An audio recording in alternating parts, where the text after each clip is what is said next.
when the Obama administration pushed through the Deferred Action for Childhood Arrivals program in 2012, then Senator Jeff Sessions was not pleased. With its announcement today, the Obama administration has openly declared to the American people that it is determined to contravene the immigration laws of the United States, circumventing the will of the people and authority of its representatives in Congress.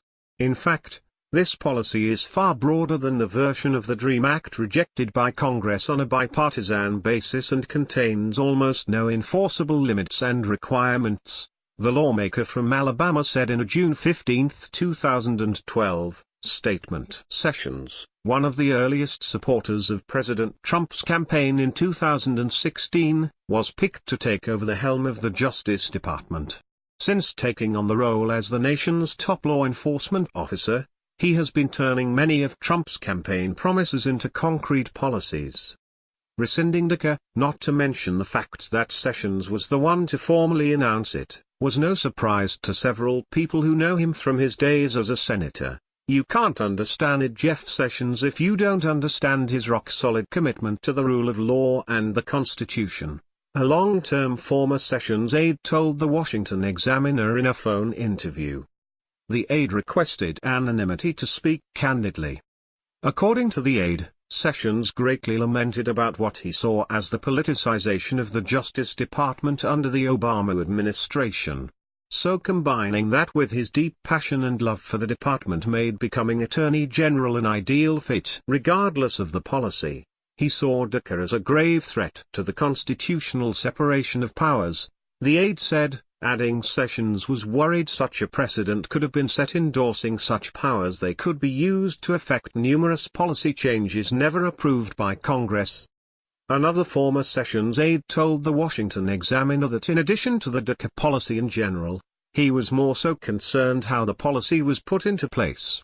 But the notion that the president would just take it upon himself to enact by fiat what the Congress had repeatedly rejected, that was unacceptable to him, the aide said. Sessions showed strong opposition to the bipartisan Gang of Eight's immigration reform bill in 2013.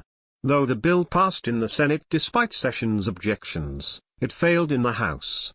Instrumental to that opposition was Stephen Miller, who worked for Sessions as his communications director. Miller now works as Trump's senior policy advisor.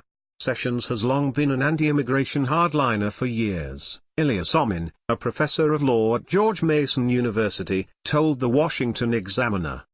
News reports suggest that he indicated he would refuse to defend DACA in court if Trump had decided to keep it in place, Somin explained. I would not be at all surprised if it turns out he was working behind the scenes to end DACA, and was a key figure in the administration's decision.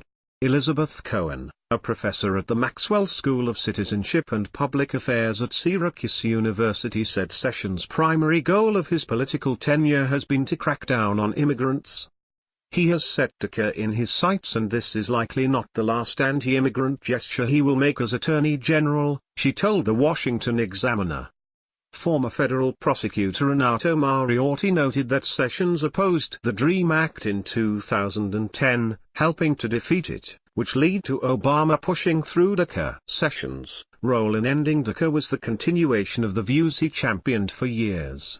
Mariotti, who is now a partner at Thompson Coburn LLP, told the Washington Examiner.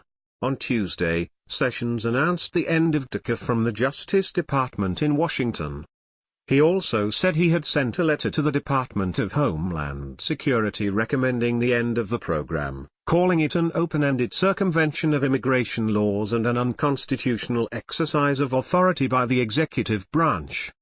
The Obama-era program shields nearly 800,000 illegal immigrants who came to the U.S. as children from deportation through a 2-year work permit. Now, Congress has a 6-month deadline to pass legislation to protect the young immigrants. Do your job with DACA, Trump tweeted on Tuesday, referring to Congress.